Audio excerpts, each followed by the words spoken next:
Ya, Assalamualaikum warahmatullahi wabarakatuh. Salam sejahtera bagi kita semua, Om Swastiastu, Namo Buddhaya, dan salam kebajikan.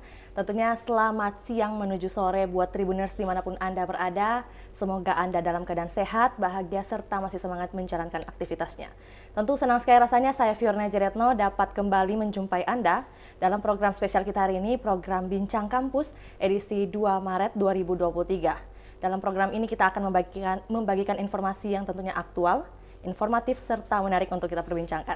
Nah, seperti yang satu ini, di studio Tribun Timur telah kedatangan 3 delegasi dari Indonesia yang merupakan putra-putri daerah Sulawesi Selatan yang telah berhasil ke luar negeri begitu. Suatu kebanggaan pastinya, mereka sudah mendatangi negara lain dengan membawa pengalaman-pengalaman yang tentunya mereka miliki, dan tentunya kita penasaran juga seperti apa ceritanya, bagaimana keseruan yang mereka alami, seperti apa. Dengan tema kita hari ini, mahasiswa Sulsel mendunia di tanah Konstantinopel, bersama 3 narasumber kita yang hebat-hebat dan luar biasa pastinya. Ada 2 wanita, perempuan, dan 1 pria pastinya.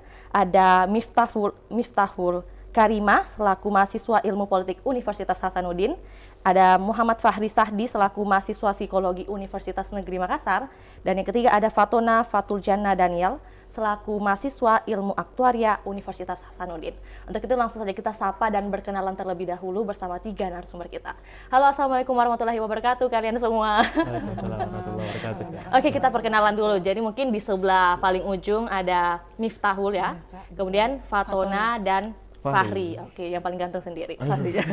Oke, mungkin sebelum kita terlalu jauh nih, kita boleh sapa-sapa Tribuners dulu buat kalian ini yang luar biasa pastinya sudah ke kancah internasional. Wah, luar biasa. Silakan. Halo Tribuners. Halo Tribuners. Cukup. Semoga sehat Selamat selalu. siang dan sehat selalu untuk semua teman-teman Tribuners yang menonton pada saat ini, Kak. Oke, tentunya kita senantiasa semangat untuk membagikan informasi karena sesuai tema kita ini ada suatu kebanggaan. Kalian sudah bisa ke tanah Konstantinopel, dan seperti apa ceritanya pasti untuk mengawalinya sebelum kita terlalu dalam, untuk mengawali Vio mau tanya ke Fahri dulu ini. Boleh perkenalan diri dulu Fahri. Kuliahnya kan di Universitas Negeri Makassar. Kemudian sudah semester berapa? Bagaimana kesibukannya? Silakan. Oke. Perkenalkan, nama saya Muhammad Fahri Zahdi. Tribuners bisa memanggil saya Fahri. Saya sekarang sebagai mahasiswa Fakultas Psikologi Universitas Negeri Makassar. Sekarang semester 8, sementara menyusun skripsi.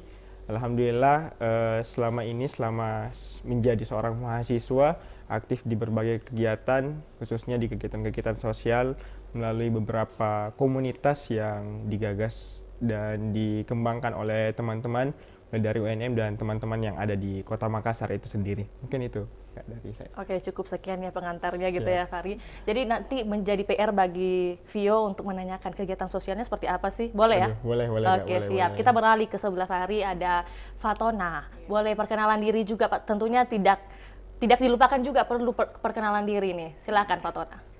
Baik, perkenalkan nama saya Fatona Fatuljana Daniel. Biasanya dipanggil Fatona, dari Ilmu Aktuaria Fakultas MIPA Universitas Hasanuddin. Sekarang alhamdulillah menjalani semester 8, menjadi mahasiswa tingkat akhir. Oke.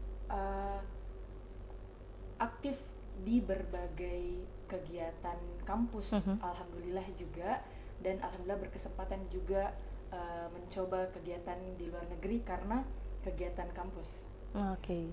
Jadi ini adalah pertama kali buat Fatona? Iya, pertama kali. Oke. Luar biasa sekali ya, adem sekali suara Fatona ini dibandingkan dengan saya. Oke, kita beralih lagi ke sebelah Fatona, ada Miftahul. Tapi sebelumnya Miftahul, mungkin tadi di awal Kak Vio agak belibet juga sebut namanya Miftahul, karena sering disapa Miftah kan biasanya, jadi terbiasa panggil Miftah aja. Oke, silakan Miftahul bisa perkenalan diri, aktivitasnya disibuki dengan apa akhir-akhir ini, silakan. Halo Tribuners, perkenalkan saya Miftahul Karima, mahasiswa semester 8 Ilmu Politik FISIP Unhas. Untuk kesibukan saat ini, saya sedang sibuk untuk menyusun skripsi, dan saya juga aktif di kegiatan internal maupun eksternal kampus, baik itu organisasi maupun hal-hal lainnya. Dan saya juga menyibukkan diri dengan mencoba berbagai pengalaman untuk terus berprestasi, baik itu mengikuti lomba, tingkat nasional ataupun internasional maupun mengikuti kegiatan-kegiatan kepemudaan yang diselenggarakan dalam tingkat nasional, internasional maupun lokal. Itu saja. Luar biasa Miftah. Jadi memang kalau disebutkan tadi banyak kegiatan yang coba diikuti, banyak melakukan kegiatan-kegiatan bermanfaat pokoknya ya. Jadi for your information, Miftah ini semalam itu tidurnya kemalaman banget ya, bahkan mandinya juga kemalaman. Kalau boleh dibilang itu karena melakukan aktivitas. Iya Kak, saya lagi buat esai untuk satu kegiatan. Adalah. Oke, adalah pokoknya ya. Sedang membuat esai. Jadi tentunya kita hanya perlu mendoakan Miftahul nanti kedepannya bisa sukses lagi di ada lain nih program yang akan diikut sertakan. Oke. Tapi mungkin Miftah boleh membuka pembicaraan kita dengan tema kita hari ini. Tentu menjadi pertanyaan kan kalau berdasarkan data Miftah sendiri sudah 2 kali menjadi delegasi bagi Universitas Hasanuddin ya. Dan kemudian yang terbaru ini adalah ke Turki begitu. Boleh diceritakan sedikit sebenarnya kegiatan seperti apa sih Miftah yang setelah diikuti ini, kemudian bagaimana boleh dijelaskan kegiatannya berlangsung berapa lama dan di mana lebih tepatnya. Silakan. Untuk kegiatan itu saya pernah mengikuti kegiatan MUN, di mana kegiatan MUN ini merupakan kegiatan yang mengenai simulasi sidang PBB. Jadi kegiatan itu saya lakukan pas tahun 2020 dan alhamdulillah pas pulang dari Malaysia itu langsung COVID di Indo. Jadi tidak terganggu oleh COVID-19. Nah, di kegiatan MUN ini kita itu belajar bagaimana cara berunding tentang permasalahan-permasalahan sosial dan bagaimana cara negosiasi dengan negara lain. Mirip-mirip dengan hubungan internasional. Berhubung saya memiliki mata kuliah politik internasional dan tidak salah juga saya mencoba ini untuk memperluas lagi pengalaman saya dan proses saya untuk menjadi mahasiswa yang bisa membanggakan kampus. Tentunya kegiatan ini tuh berlangsung di Malaysia, Kuala Lumpur selama 4 hari. Dan juga menghasilkan pembicara-pembicara hebat di bidangnya. Kemudian kegiatan ini juga saya itu cuman rajin searching aja sih di Instagram, di website mengenai kegiatan-kegiatan internasional supaya saya tidak ketinggalan dan tidak gabut juga. Mungkin itu saja Kak untuk kegiatan yang ada di Malaysia. Dan untuk kegiatan tahun ini saya itu tahu sejak SMA, kan ini merupakan kegiatan yang ke-6. Nah, sejak SMA saya tahu, tapi saya belum bisa membuat esai dengan baik. Dan saya mencoba kemarin, tapi esai saya tidak sempat saya selesaikan, dan baru tahun ini saya mencoba lagi dan alhamdulillah bisa berangkat ke Turki. Dan Turki itu merupakan salah satu negara impian saya yang pertama guys. Jadi saya sangat excited untuk berangkat ke sana. Soalnya ini negara yang saya idamkan sejak SMA.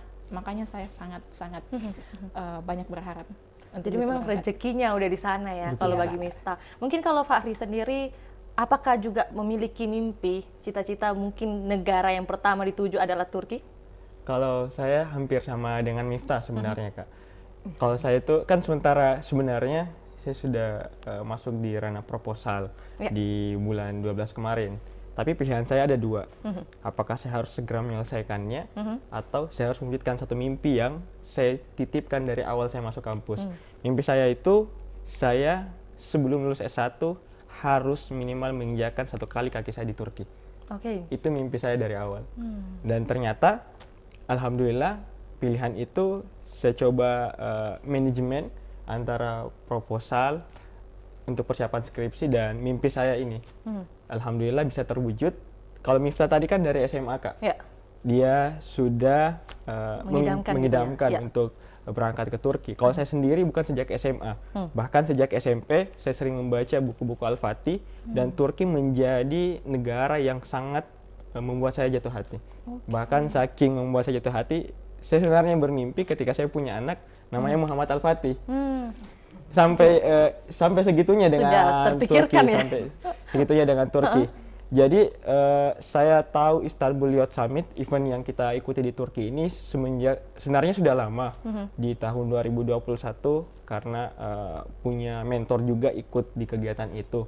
Tapi di tahun lalu belum sempat bisa ikut karena beberapa kendala dan alhamdulillah keyakinan itu bisa saya wujudkan sebelum mendapatkan gelar sarjana nantinya, Kak. Jadi kata kuncinya nih adalah manifesting ya? Manifesting. Oke, dan kalau percaya sebenarnya. Fahri sendiri kan dari SD udah manifesting nih, udah membayangkan begitu. Betul. Visualisasinya seperti apa ketika berada di Turki dan juga berlaku bagi Miftah. Tapi kita berlari lagi ke Fatona. Apakah seperti itu juga? Apakah memang sudah direncanakan dari mungkin SD juga bahkan?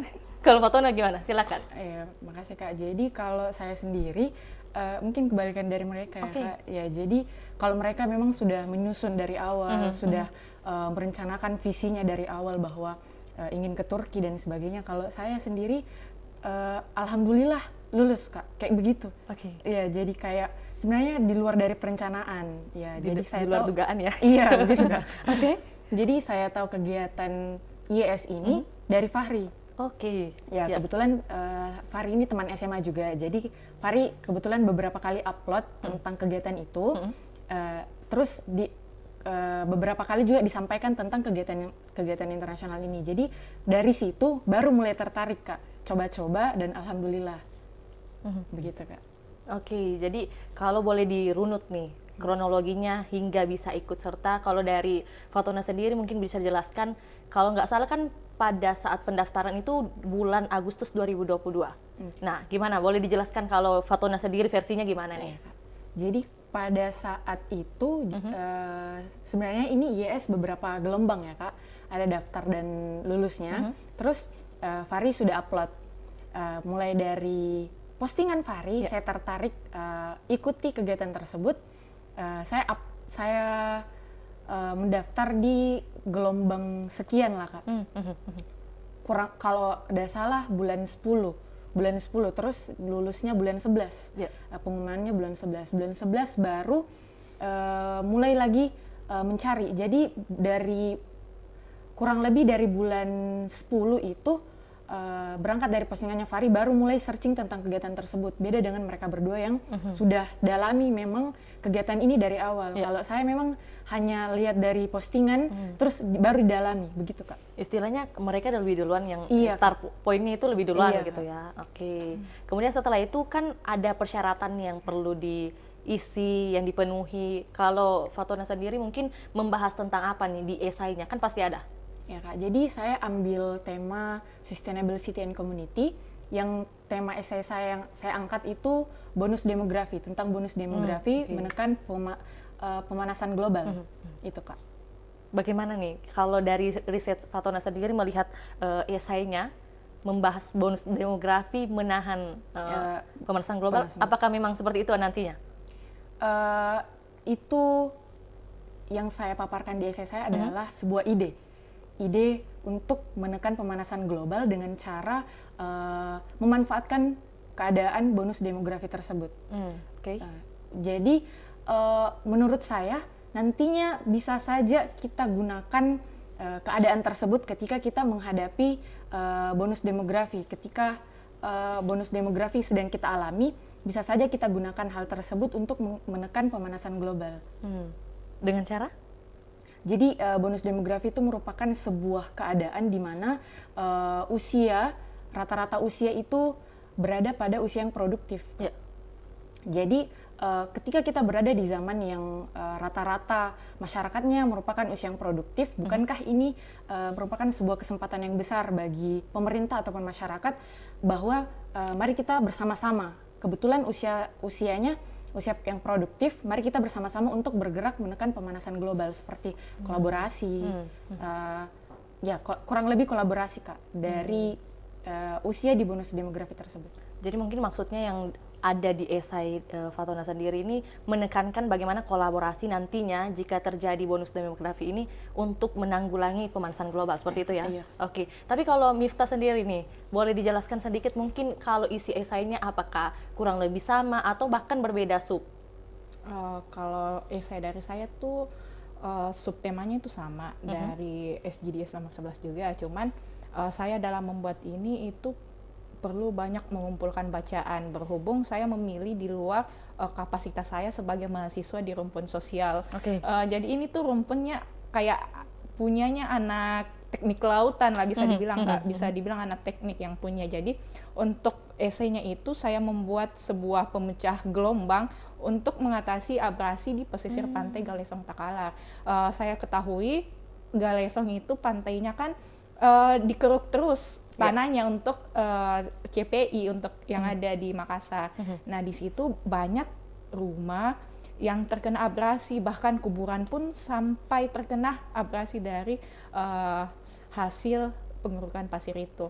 Nah, makanya saya itu membuat sebuah ide di mana ada kayak pemecah gelombang itu tetrapod go green namanya, itu bisa mengatasi abrasi. Intinya pada ide itu ada semacam tanaman mangrove untuk pemecahnya, dan di bawahnya juga ada yang memperkuat itu. Tidak langsung mangrove-nya ditanam di dasar pantai atau tanah, tidak, tetapi ada ininya, alatnya. Nah, itu yang saya juga sempat kesulitan kemarin, tetapi alhamdulillah bisa saya selesaikan dengan baik, karena saya tidak selama 4 tahun, kurang lebih 3,5 tahun ini saya tidak pernah belajar tentang teknik-teknik seperti itu. Tapi saya tertarik karena isu abrasinya. Jadi itu isi tentang esai saya, Kak. Oke. Jadi memang melihat fenomena yang paling dekat, kemudian bisa dirangkum begitu dalam esai, kemudian menjadi sebuah karya ya? Iya. Oke, luar biasa sekali. Tetrapod go green namanya, untuk menahan pemecah gelombang. Kan biasanya, Kak, cuma dibuat tanggul begitu. Nah, kalau tanggul itu kayak biasa aja, sudah biasa digunakan. Nah, tetapi tetrapod go green ini mungkin digunakan, tapi cuma di daerah-daerah Jawa misalnya, yang di Jawa, Negara Maju dan lain-lain, dan di Sulawesi Selatan apalagi Takalar mungkin belum perlu saya temui dan perlu dibuatkan seperti itu untuk daerah pesisir.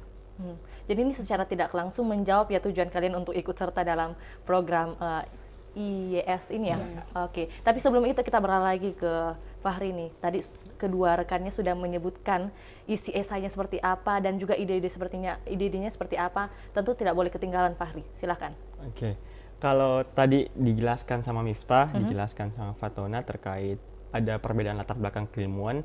Kalau saya pribadi, kalau Miftah dan Fatona ambil Sustainable Cities and Communities, kalau saya ambil Health and Wellbeing, bagaimana kesehatan dan juga kesejahteraan itu. Karena basic keilmuan saya di Fakultas Psikologi Universitas Negeri Makassar sendiri. Nah, adapun esai yang saya usung untuk mengikuti Istanbul Youth Summit ini adalah tentang bagaimana kita sebagai orang tua, sebenarnya ini lebih ke mengedukasikan dan menginformasikan kepada seluruh dunia bahwa kita sebagai orang tua perlu memahami bahwa selain sebelum kelahiran anak, ada fase yang sangat penting yang namanya Golden Age. Golden Age itu adalah usia 1 sampai 6 tahun, di mana fokus masa perkembangan anak itu perlu untuk distimulasi. Tapi kekurangan kita selama ini adalah ketidaktahuan kita terhadap apa yang harus saya lakukan kepada anak saya sebagai orang tua apa. Dalam artian, saya ini orang tua, tapi stimulasi apa yang perlu saya berikan kepada anak saya untuk menjadikan anak saya ketika berada di usia remaja ataupun dewasa menjadi anak-anak yang bisa menjawab tantangan-tantangan zaman, gitulah kurang lebihnya. Nah, ketidaktahuan inilah yang kemudian menjadi masalah yang kita lihat, sehingga saya mencoba merefleksi bagaimana proses intervensi yang bisa kita berikan. Nah, yang saya dapatkan adalah mayoritas orang tua pada saat ini, mulai dari kalangan bawah, kalangan menengah, kalangan atas, semua punya gadget. Ya, betul. Semua punya gadget. Bahkan, mohon maaf sebelumnya, kalau kita lihat orang-orang yang misalnya pemulung atau dan lain sebagainya, kalau kita lihat mereka juga punya gadget. Nah, hal-hal inilah yang kemudian kita coba manfaatkan. Kita mencoba menghadirkan sebuah aplikasi, di mana dalam aplikasi itu terdapat sebuah kalender yang berbasis elektronik. Nah, kalender yang berbasis elektronik ini semua orang mendaftarkan anaknya lewat situ. Jadi kita tahu misalnya di 1 bulan pertama stimulasi apa yang harus saya berikan. Nah, nanti akan ada alarm-alarm yang memberikan informasi kepada orang tua. Pertanyaannya, bagaimana dengan orang-orang yang tidak mampu memberikan stimulasi-stimulasi yang pada dasarnya memerlukan budget yang tinggi dan lain sebagainya. Kita bisa gunakan basis kolaborasi dan sistem subsidi. Misalnya contoh, kita kerjasama dengan komunitas-komunitas sosial yang ternyata di sana ada banyak infak, banyak sedekah. Kita bisa menghadirkan kolaborasi situ supaya orang-orang tua yang membutuhkan bantuan pemenuhan itu bisa disubsidi dari komunitas sosial misalnya, ataupun organisasi-organisasi berbasis zakat dan lain sebagainya. Nah, dari proses ini terjadi kolaborasi dari seluruh elemen masyarakat untuk mencerdaskan kehidupan bangsa. Tujuan negara mencerdaskan kehidupan bangsa, sehingga ketika anak-anak berada di fase-fase remajanya, berada di fase-fase dewasanya, Pertumbuhannya lah ya. pertumbuhannya itu sudah kita bisa hitung dan prediksikan. Nah, kesulitannya sekarang kan kita tidak bisa memprediksi itu. Betul. Nah, dari aplikasi ini diharapkan hadir generasi-generasi yang sehat secara fisik maupun sehat secara batinnya. Mungkin begitu Kak kalau saya. Oke. Berarti luar biasa sekali ya semua kalian punya pemikiran yang dituangkan ke dalam esai ini. Jadi bagaimana kalian melihat realita, fenomena yang ada di sekitar, kemudian dikemas begitu jadi satu karya yang kemudian bisa ditawarkan ke luar begitu. Tapi mungkin kita membicarakan tentang tema kita hari ini, kalian sudah membanggakan hingga ke kancah internasional, yaitu di tanah Konstantinopel. Tentunya dengan adanya program ini sebenarnya apa sih yang kalian ingin tuju dan ingin kalian capai gitu? Dari dulu. Kalau dari saya pribadi, apa yang sebenarnya saya mau tuju? Yang paling pertama adalah pemenuhan cita-cita. Kenapa saya harus ke Turki? Karena pemenuhan cita-cita. Ada mimpi yang harus saya bawa. Yang kedua adalah saya merasa bahwa kita sebagai anak muda perlu untuk membuka mata seluas-luasnya, tidak stuck pada kondisi yang begitu-begitu saja. Kenapa saya perlu ke kancah internasional? Kenapa saya perlu mengenal teman-teman dari negara lain supaya saya bisa tahu ada kondisi yang sama terjadi dengan negara saya dengan negara-negara yang lain, sehingga masalah-masalah tersebut kita bisa diskusikan dan carikan solusi bersama, sehingga terjadi gerakan-gerakan yang terorganisir bukan hanya skala Indonesia, tapi gerakan yang betul-betul mendunia. Nah, dari proses ini kita harapkan dunia itu bisa menjadi lebih baik, khususnya di ranah saya pribadi ke psikologi, karena kebanyakan kenapa harus kita mulai dari awal, karena kesehatan mental itu juga berpengaruh dari bagaimana kita dididik. Betul. Cara didikan orang tua, bagaimana orang tua menstimulasi, itu sangat berpengaruh bagaimana dengan kondisi mental kita. Sehingga itu yang harus saya bawa ke kacamata dunia, bahwa ada kondisi yang sangat penting yang harus dilihat oleh banyak orang di dunia, khususnya para orang tua, sehingga generasi yang ada seperti yang saya bilang tadi bisa menjadi generasi yang cerdas, generasi yang tidak sehat secara fisik saja, secara lahir saja, tapi secara batin juga ya, seperti itu. Dan di sisi lain saya melihat bahwa ada kesadaran yang perlu saya tingkatkan kepada dunia. Saya perlu informasikan kepada dunia apa itu kesadaran tentang kesehatan mental itu. Karena kebanyakan kita cuma peduli sama kesehatan fisik. Sedangkan permasalahan mental kita kadang agak di nomor sekian kan itu. itu. Di nomor sekian kan, padahal mensana in corpore sana. Betul. Di dalam tubuh yang sehat ada jiwa yang kuat. Betul. Seperti itu kan. Oke. Jadi memang sudah tujuannya ini untuk pastinya diri sendiri mencapai cita-cita yang sudah diidamkan dari sejak SD ya, SMP. SMP Kak. Oke, SMP. Kemudian untuk kepentingan bersama dan pastinya negara itu sendiri. Oke, kita beralih lagi ke Fatona nih. Kalau Fatona sendiri melihat hal ini keseluruhan begitu ya, apa yang bisa didapat oleh Fatona, manfaat seperti apa yang bisa didapatkan kemudian setelah mengikuti program tersebut? Ya, baik Kak, jadi kalau berbicara tentang manfaat, banyak sekali manfaat yang bisa saya dapatkan mulai dari diri saya, ke depannya bagaimana, untuk instansi saya dan sebagainya.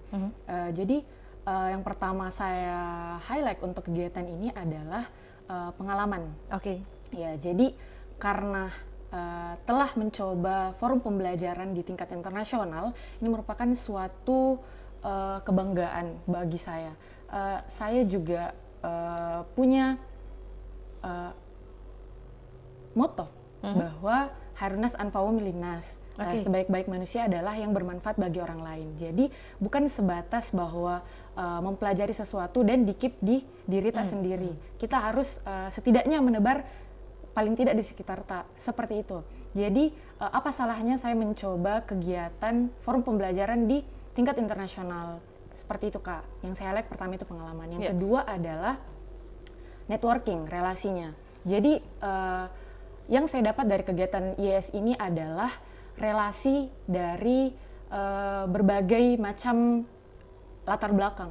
Jadi karena sudah berkesempatan menghadiri kegiatan internasional, banyak insight-insight baru yang saya dapat, banyak budaya baru yang saya tahu dari teman-teman yang baru bertemu di kegiatan seperti itu. Kemarin ketemu teman-teman yang dari Qatar, dari Palestina, dari Afghanistan dan sebagainya, dari banyak negara, dan ternyata punya insight baru dari mereka seperti itu, Kak. Itu yang saya highlight dari kegiatan IES ini. Lantas Fatona mungkin bisa bagikan sedikit kepada Tribuners nih ya. Jadi budaya-budaya seperti apa yang kemudian bisa Fatona pelajari dan bahkan implementasikan di kehidupan sehari-hari ya? Ya, jadi kebetulan saya satu grup dengan orang Qatar, wanita Qatar yang agak akrab juga. Jadi wanita Qatar ini sempat berbagi cerita, ternyata dia ke kegiatan IES itu di budaya di Qatar itu ternyata kalau pergi ke luar negeri harus bersama mahram. Ya. Jadi dia pergi kegiatan IES ini bersama dengan suaminya. Jadi itu yang membuat saya takjub bahwa walaupun Indonesia berbasis Islam tapi tidak seketat mereka bahwa mengatur sampai kegiatan yang ke luar negeri walaupun yang bisa dibilang tidak ditahu oleh negara, mereka tetap patuh. Bahkan sudah juga disampaikan bahwa kalau budaya di Qatar itu tidak boleh berbicara secara umum dengan lawan jenis, begitu kan. Jadi itu merupakan insight-insight baru yang saya tahu ternyata seketat ini ya di negara mereka. Gitu. Kemudian pasti jadi pertanyaan juga ya bagi Tribuners, suaminya ditanggung nggak ya? Enggak. Tapi kalau kalian ditanggung semua? Kalau kami pakai ini sponsor, ada sponsor memang. Iya. Terus dari berbagai macam instansi, terus ada juga bantuan dari kampus. Oke. Tapi mungkin ada juga yang beasiswa full begitu ya, yang masuk. Kalau nggak salah informasinya ada beberapa orang yang kemudian terpilih dan mendapatkan beasiswa seperti itu. Tapi mungkin rezekinya kalian ya untuk pergi ke sana, tapi ditanggungnya oleh sponsor ya. Oke, kita ke Miftah nih. Miftah, tadi kan sudah dijelaskan mungkin kalau Fatona sekelompok dengan orang Palestina dan Qatar dan sebagainya. Tapi mungkin kalau dari Miftah sendiri mungkin boleh dijelaskan sebenarnya rangkaian acara ketika di IES itu seperti apa sih? Apa yang dilakukan? Mungkin kalau boleh diurutkan dari pagi, misalnya bangun pagi itu ngapain aja sampai malam nih. Silakan. Kalau saya sendiri sih Kak, itu dari pagi tuh yang paling saya senang di kegiatan ini yang pertama itu cuacanya, iklimnya, karena salju kan Kak. Ini salju ya, nggak ada di Indonesia. Jadi ini juga jadi satu hal yang menarik di kegiatan IES ini, karena kita bisa menikmati bagaimana sih musim salju di Turki itu. Nah, dari pagi itu tentunya sarapan dan kemudian kegiatan-kegiatan yang kita lakukan seperti simposium, diskusi panel, yaitu saya juga bisa memetik ilmu dari pembicara-pembicara hebat dari beberapa negara yang membawakan materi tentang SDGs itu sendiri. Saya bisa mencuri ilmunya dan saya juga bisa mengetahui sesuatu yang menurut saya belum familiar dengan saya tentang SDGs. Dan yang kedua itu pasti saya menemukan perspektif berbeda, bagaimana cara orang Turki makan, bagaimana orang Indonesia, orang Malaysia, Filipina, Palestina, Qatar, Mesir, dan lain-lain, terlebih ke budayanya. Dan yang paling saya senangi di sana itu karena saya bisa bertemu dengan banyak orang. Benar sekali apa yang dikatakan kedua teman saya tadi, bahwa networking itu adalah bagian yang terpenting, di mana networking itu sangat penting apabila kita ingin menyusun sebuah kegiatan yang menghadirkan narasumber dari negara lain. Itu kita bisa memakai networking yang kita miliki untuk kegiatan yang akan kita buat, dan itu tentunya bermanfaat, baik itu seputar beasiswa, kegiatan sosial, dan lain-lain. Dan yang kedua itu bagaimana cara saya belajar ketika saya berada di Indonesia, terkhususnya Makassar, dan bagaimana saya mempelajari cara orang lain belajar ketika di luar negeri. Itu ada beberapa perbedaan yang saya dapatkan, dan tentunya harapan saya itu untuk diri saya lebih membangun, lebih terus berproses, dan untuk di sekitar saya, tentunya apa yang saya dapatkan dari sana, baik itu proyek sosial yang saya miliki, proyek sosial yang kelompok saya, bahkan teman-teman lainnya miliki, itu bisa saya terapkan di kegiatan-kegiatan sosial selanjutnya yang akan saya lakukan, ataupun ketika saya diajak berkolaborasi untuk kegiatan sosial. Nah, apa yang saya dapatkan, ilmu, pengalaman, networking itu bisa saya gunakan untuk hal-hal yang bermanfaat di daerah, terkhususnya Kabupaten Takalar, ataupun untuk di organisasi saya sendiri, baik itu internal maupun eksternal. Tapi yang paling saya suka itu salju, karena salju pertama saya ada di Istanbul. Iya, yang sudah diidam-idamkan dari jauh-jauh hari ya. Dari jauh hari. Apalagi kan memang kalau boleh dikatakan bulan Februari kemarin kan itu pada saat ada kejadian yang tidak diminta-minta, tapi juga ada keberkahan ternyata dengan turunnya salju. Mungkin kalian bisa merasakan bagaimana keindahan dan juga dinginnya Sangat dingin. Turki ya. Tapi kalau boleh tanya nih, mungkin out of topic, coat-nya kalian beli di mana?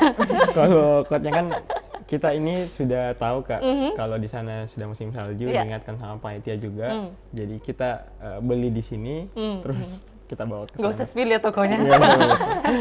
Intinya bawa banyak persiapan gitu ya, Betul, perlengkapan.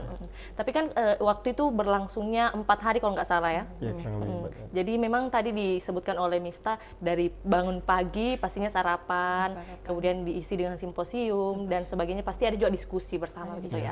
Oke. Tapi yang boleh ditanyakan, waktu istirahatnya itu pukul berapa sih? Kalau waktu istirahat sih tergantung kita ya, tapi lebih menggoda juga untuk keluar jalan-jalan menikmati keindahan kota Istanbul. Untuk istirahatnya itu Kak, jam habis Isya jam 9 sudah istirahat. Setiap hari berbeda Kak. Tergantung kegiatan. Kegiatan Oke. pada hari itu. Karena rugi juga kalau nggak jalan-jalan ya. Tapi kalau saya Kak itu di Turki datangnya itu Dia lebih cepat. lebih cepat. Oh, lebih cepat. Karena saya Kenapa ada perbedaan? berkeliling. Iya. Berkeliling dulu sebelum kegiatan. Berhubung karena ada kakak di sana, kakak senior yang akrab juga, dia dibawa jalan-jalan. Oke, jadi lebih merasakan Lebih ya. merasakan suasana Turki. Kalau Miftah berangkatnya sebelum, terus pas setelah kegiatan pulang. Ya. Kalau kami kebalikannya setelah ya. kegiatan menambah hari Kak. Extend ya. Extend, betul. Kalau Miftah kok nggak extend juga? Soalnya sudah cukup Kak, dan baju juga sudah Nipis ya. Tapi Kak, uniknya di Turki itu ketika musim dingin kita itu tidak perlu capek-capek mencuci baju. Baju itu serius, baju itu bahkan baju kos itu guys, kita bisa pakai 3-4 hari karena di situ kita tidak berkeringat. Kak. Betul Serius. sih. Kalau saya tidak beruang berkeringat, dingin kan. iya, Betul, dingin. Bang. Saya berkeringat itu pas sampai di Jakarta. Dari tanggal 21 Tribuners, saya tidak berkeringat sampai di Jakarta pada tanggal 15 Februari itu sudah ada bercucuran. Jadi terasa perbedaan iklimnya, dan ini yang jadi hal menarik juga karena mungkin salju pertama kita ada di sana. Jadi ada yang sangat berkesan, yang berkesan. begitu. Kulit aman, nggak kering? Kering banget Kak. Kering banget. Ini kan Kering masih banget. ada bekas Breakout juga jadi muka. tantangannya weh. Walaupun sudah Sumpah. pakai moisturizer, hand lotion, semuanya tetap kering. Jadi ya gitulah ya, ada plus minusnya. Iya. Plus minus. Jadi apa, keinginan kalian terbayar, ya itu ada konsekuensi juga Betul, kan betul. kalau ke negara lain. Oke, mungkin tadi terima kasih atas jawabannya kalian bertiga mengenai kegiatan kalian di Istanbul dan juga bagaimana keseruannya merasakan salju pertama. Tapi seperti janji Vio tadi ke Fahri mengenai kegiatan sosial nih Fahri. Boleh dijelaskan kalau Fahri sendiri mungkin selain tadi melihat fenomena terdekat bahwa pertumbuhan anak khususnya golden age itu perlu diperhatikan. Selain itu mungkin keresahan seperti apa sih yang boleh dipaparkan oleh Fahri sendiri akhir-akhir ini, mungkin melihat hal seperti apa sih yang perlu dievaluasi dengan kehidupan di Kota Makassar? Oke, kalau diminta bagaimana pendapatnya tentang bagaimana hal apa yang perlu dievaluasi di Kota Makassar, sebenarnya kalau kita lihat dari perspektif saya setelah pulang dari Turki, itu yang paling pertama Kak, transportasi publik. Oke, ya. Perlu diulas. Sebisa mungkin transportasi publiknya diperbaiki, kemudian terintegrasi. Ya. Karena kalau di sana Kak, kita cuma pakai satu kartu, kita sudah bisa keliling kemana saja, entah itu pakai tramway, pakai metro, terus atau pakai bus. Jadi kita di sana tuh lebih memilih pakai transportasi publik karena perihal kenyamanannya, kemudian kemudahan akses, dekat dengan tempat-tempat yang mau kita kunjungi dan lain sebagainya. Itu mungkin hal yang menurut saya perlu dievaluasi dan menurut saya sangat-sangat berkesan ketika sudah sampai di sini. Karena saya sangat-sangat merasakan perbedaannya, Kak. Bagaimana ketika saya sampai di Jakarta, masih macet ya. harus menggunakan agak sulit. Tapi Jakarta kan agak cenderung sudah ada perbaikan transportasi publik terintegrasi. Tapi sampai ke Makassar itu yang agak sulitnya, Kak. Kita agak sulit menemukan transportasi publik yang betul-betul terintegrasi. Kemudian kalau kita berbicara tentang ranah sosial, sebenarnya yang paling saya mau tekankan adalah kondisi kalau Kakak lihat sekarang itu kan banyak boneka-boneka di pinggir jalan. Iya, iya. Tahu nggak, Kak? Sering lihat kan? Anak-anak itu kan. Anak-anak. Nah, anak-anak itu yang seharusnya mendapatkan kesempatan mengenyam pendidikannya, terus mereka seharusnya mendapatkan kesempatan untuk bermain ataupun mendapatkan stimulasi-stimulasi untuk meningkatkan kemampuan skill dan lain sebagainya, itu dipaksa untuk bahasa kasarnya dipaksa untuk Bekerja lah ya. bekerja untuk hidup di jalanan dan lain sebagainya. Itulah kenapa kami sempat dulu di Sen Kebaikan kita melihat bahwa anak-anak di jalan itu cenderung bebas dan lain sebagainya. Jadi mereka kemungkinan besar tidak tercukupi masalah nutrisinya. Jadi kita membagikan semacam bingkisan-bingkisan susu, roti untuk khusus anak jalanan. Jadi kalau orang tuanya minta tidak bisa. Jadi khusus anak jalanan supaya mereka betul-betul terpenuhi asupan nutrisinya, walaupun tidak bisa menjamin secara keseluruhan, tapi setidaknya ada gerakan-gerakan kecil yang bisa kita lakukan untuk memberikan dampak kepada lingkungan kita. Dan sebenarnya kalau kita bicara tentang masalah sosial sangat kompleks di dan luas, Makassar dan luas. Mulai dari masalah pendidikan, bagaimana kesenjangan sosial, transportasi. Dan sebenarnya, Kak, transportasi itu memberikan satu indikasi dan dampak secara psikologis. Kenapa saya bilang seperti itu? Dari adanya transportasi publik yang bagus akan menurun tingkat kesenjangan sosial. Orang kan entah orang kaya, orang miskin, kalangan menengah, itu semua sama transportasinya. Tidak ada yang, kalau kita sini kan terlalu nampak sekali.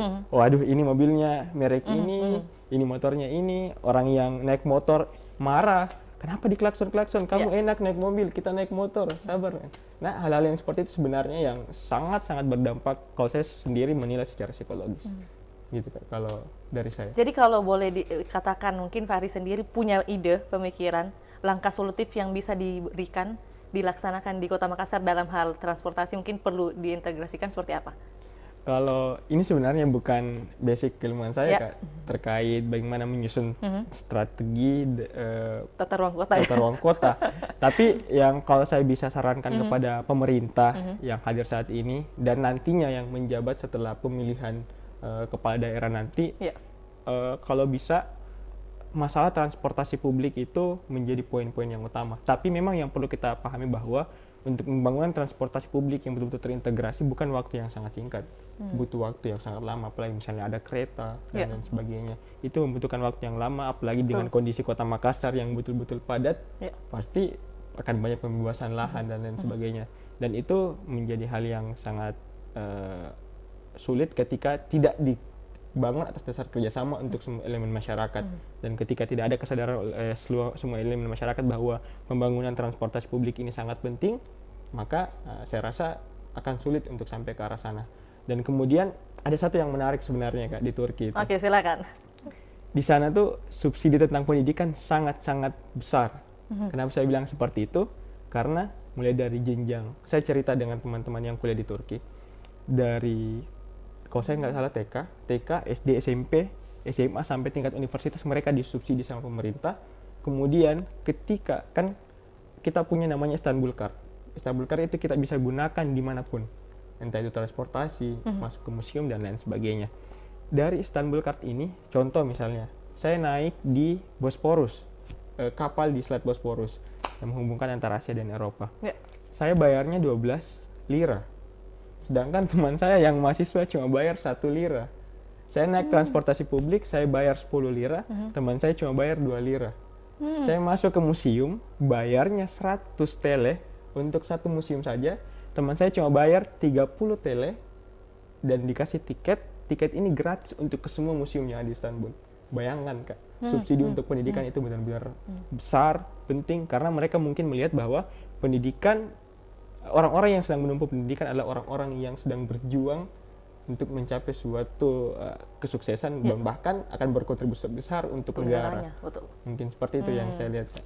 Mungkin itu juga bisa jadi poin menarik untuk pemerintah melihat kondisi kita saat ini, bagaimana bisa melakukan hal-hal yang walaupun tidak sama secara utuh, tapi ada hal-hal yang serupa, bagaimana memberikan subsidi kepada pendidikan itu sendiri. Karena teman-teman atau adik-adik yang di pinggir jalan, kami desain kebaikan Kak, bekerja sama dengan Sima Nusantara, pernah masuk ke daerah Borong, salah satu daerah di kota Makassar, itu mereka banyak yang tidak sekolah. Karena kenapa? Prioritasnya pasti satu, bagaimana caranya mereka bisa menghasilkan uang. Kenapa bisa seperti itu? Karena ketika dia berpikir mau melaksanakan pendidikannya, kuncinya kan butuh uang lagi. Betul. Nah, ketika ada subsidi ini, ada program dari pemerintah, mungkin itu bisa menjawab permasalahan yang ada.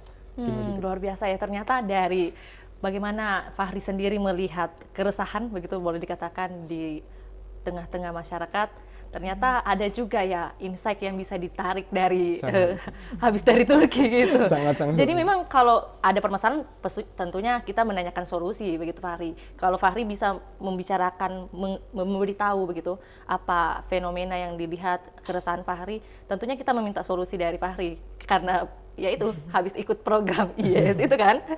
Oke, tentunya terima kasih juga Fahri sudah membagikan bagaimana kesibukan aktivitas sosialnya. Jadi memang ada satu, boleh dikatakan komunitas ya? Komunitas. Sen kebaikan itu. Komunitas yang berbasis organisasi. Oke. Jadi kalau boleh dikatakan Fahri ini adalah foundernya kan? Betul Kak. Oke. Jadi sangat luar biasa, mulia begitu betul ya. Fahri ini memikirkan bagaimana kesejahteraan hidup orang banyak. Tapi menjadi pertanyaan juga Fahri, apakah masih mengingat atau tetap mengingat diri sendiri? Insya Allah. Oke. Diusahakan untuk selalu mengingat diri sendiri. Karena kan kadang-kala kita terlalu memikirkan orang lain tapi lupa dengan diri kita sendiri. Begitulah Kak. Karena kan setiap apa yang mau kita lakukan ada konsekuensinya. Contoh misalnya kita ada kegiatan di kampus, ada kegiatan di luar, konsekuensinya kan waktu yang terambil banyak. Misalnya kita pulang jam 1 malam, jam 2 malam, terus bangun lagi pagi keluar aktivitas lagi. Itu kan semua berdasarkan kalkulasi dan konsekuensi, tergantung kita bagaimana melihat itu sebagai suatu bentuk peluang dan manfaat baru untuk orang lain. Betul. Untuk itu Fahri jangan lupa jaga kesehatan. Siap. Oke. Kita beralih ke Fatona sebelum kita ke closing statement. Nanti closing statementnya dari Miftah sendiri. Tapi sebelum itu kalau Fatona sendiri mungkin bisa memberikan gagasan atau pendapat begitu ya.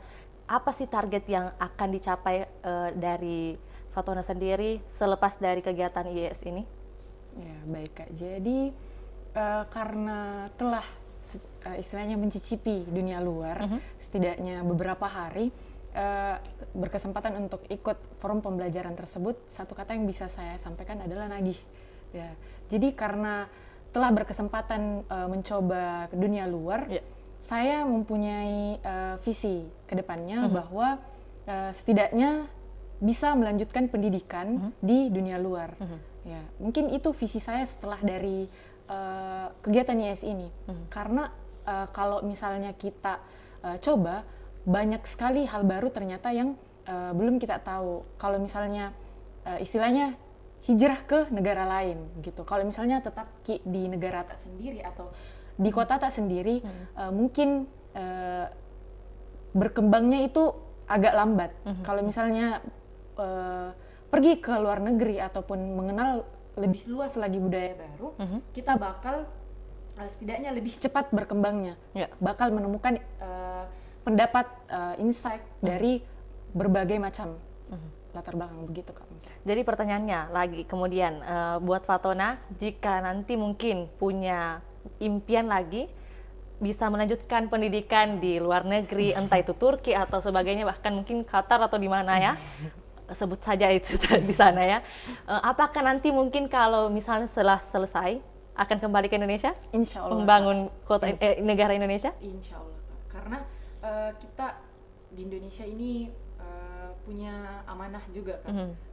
Seperti yang tadi saya katakan, ada pepatah yang saya anut istilahnya, Herunas Anfaum Linnas, sebaik-baik manusia adalah yang bermanfaat bagi orang lain. Jadi setidaknya dari mungkin diri tak dulu, baru sekitar tak, atau mungkin daerah tak dulu. Jadi setelah mungkin belajar atau mengenyam pendidikan, setelah mengambil pendidikan sebanyak-banyaknya, jangan ki simpan di diri tak sendiri. Setidaknya bagikan ki ke orang atau bermanfaat sedikit ke sekitar tak, begitu Kak. Oke, jadi kita tunggu keberhasilan Fatona ya untuk membangun Sulawesi Selatan dulu, kemudian Indonesia. Insya Allah. Oke, amin. Oke, sebagai closing statement nih, Miftah, boleh memberikan atau juga kan tadi sudah banyak nih pengalaman yang dibagikan, baik itu dari Fahri dan juga Fatona, dan juga pastinya dari Miftah sendiri bagaimana sudah mengikuti 2 kali menjadi delegasi maksudnya untuk Indonesia, dan pastinya banyak lagi pengalaman atau aktivitas yang dilakukan oleh Miftah ini sendiri. So, for the closing statement, boleh memberikan atau juga menyemangati Tribuners untuk mungkin bisa menjadi seperti kalian atau bisa juga menjadi lebih dari kalian, seperti apa? Silakan. Untuk Tribuners yang ada dimanapun kalian berada, yang pertama itu utamakan pendidikan, karena dari pendidikan kita bisa merubah suatu nasib. Dari pendidikan kita bisa banyak belajar untuk menyukseskan diri sendiri, orang tua, keluarga, dan orang lain. Dan dari pendidikan juga kita bisa belajar untuk membangun negara kita. Nah, makanya tidak heran kalau sektor pendidikan dan kesehatan adalah sektor yang paling dipentingkan karena menyangkut tentang sumber daya manusia seseorang. Untuk Tribuners, yang pertama itu, kalian itu harus termotivasi, karena sebanyak apapun kata-kata bijak yang kalian baca, kalau kalian tidak termotivasi, itu tidak akan jadi. Apa yang kalian impikan, apa yang kalian inginkan, apa yang kalian lihat gambar-gambar negara manapun, itu tidak akan terwujud kalau kalian hanya bermimpi dan menganggap, wih, bisa jakah, bisa jak kira-kira kah, pantas ja atau enggak. Nah, pemikiran-pemikiran insecure seperti ini yang harus Tribuners jangan dibawa ke dalam dirinya, karena saya percaya bahwa hukum law of attraction, apa yang kita pikirkan itu harus dimasukkan ke dalam diri kita sendiri dan itu diusahakan. Tribuners, kalau kalian mau berprestasi, banyak kok, tidak harus internasional, tingkat lokal, nasional bisa kalian coba. Intinya cuma satu, niat dan banyak cari tahu.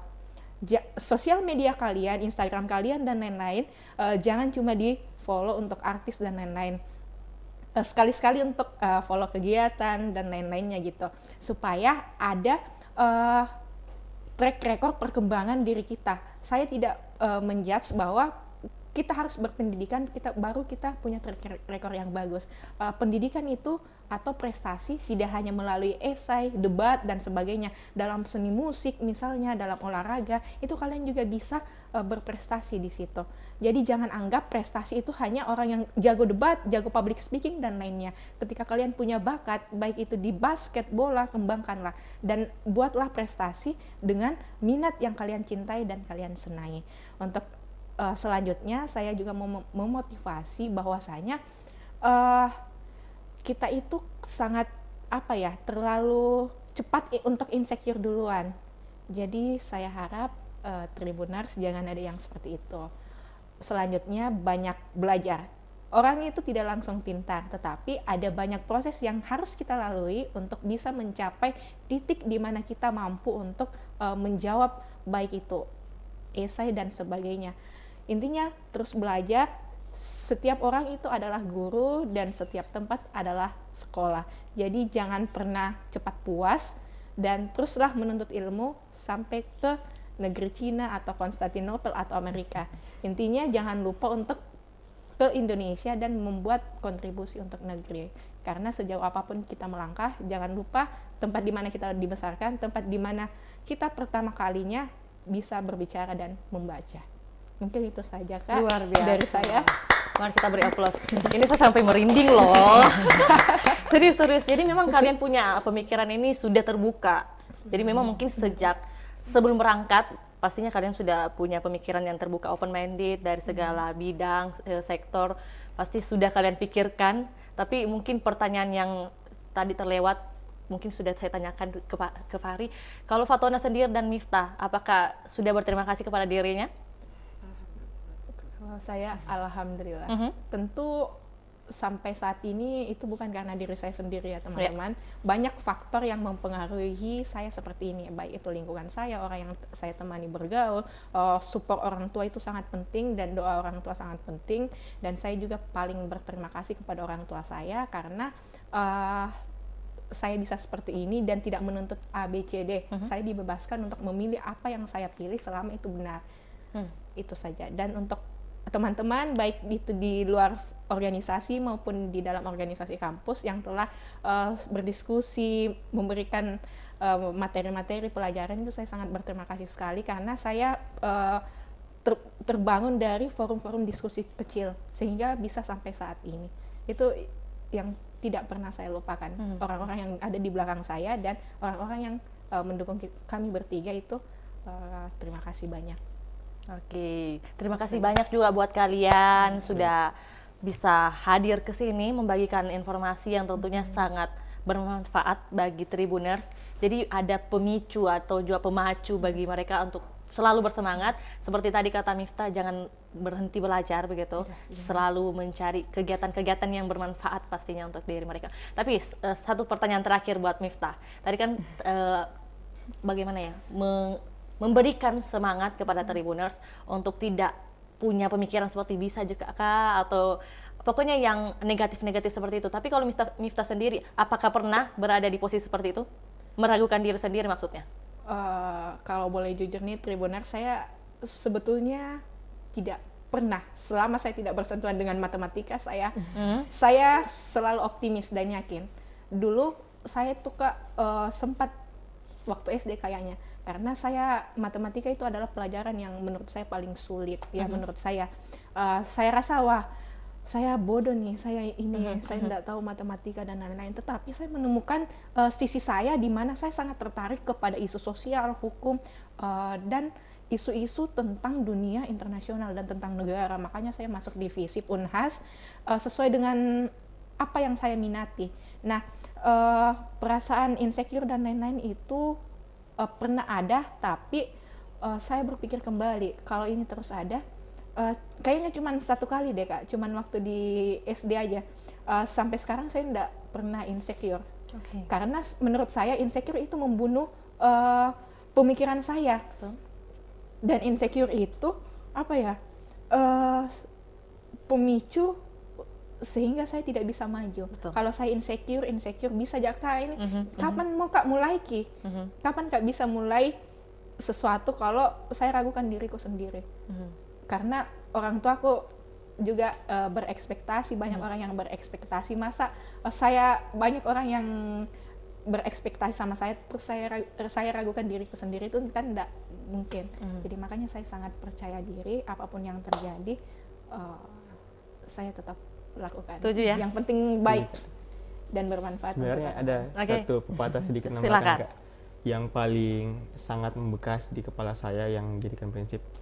Kata Margaret Thatcher, Perdana Menteri perempuan pertama Inggris, bilang begini: apa yang kita pikirkan maka itu yang akan kita katakan, apa yang kita katakan maka itu yang akan kita lakukan, apa yang kita lakukan maka itu akan menjadi suatu bentuk kebiasaan. Bagaimana kebiasaan kita itu adalah karakter adalah takdir. Dengan kata lain, apa yang kita pikirkan maka sepertilah takdir kita. Oke, luar biasa. Beri aplaus lagi dong buat diri kalian. Oke, terima kasih banyak buat Fahri, Fatona, dan juga Miftah. Jadi mungkin di sela-sela kesibukannya pastinya ada kesibukan lain, sudah mau hadir ke studio Tribun Timur langsung. Dan tentunya sekali lagi Vio tidak henti-hentinya mau mengucapkan ya, ini adalah mindset yang sangat jarang begitu ditemukan di kalangan sekarang ini ya gitu kan, karena kan pada sibuk juga dengan sosial medianya, gadgetnya, tapi ternyata masih ada loh yang ditemukan 3 pemuda-pemudi yang punya pemikiran sudah terbuka. Oke, terima kasih, sehat selalu buat kalian, sukses juga semester akhirnya.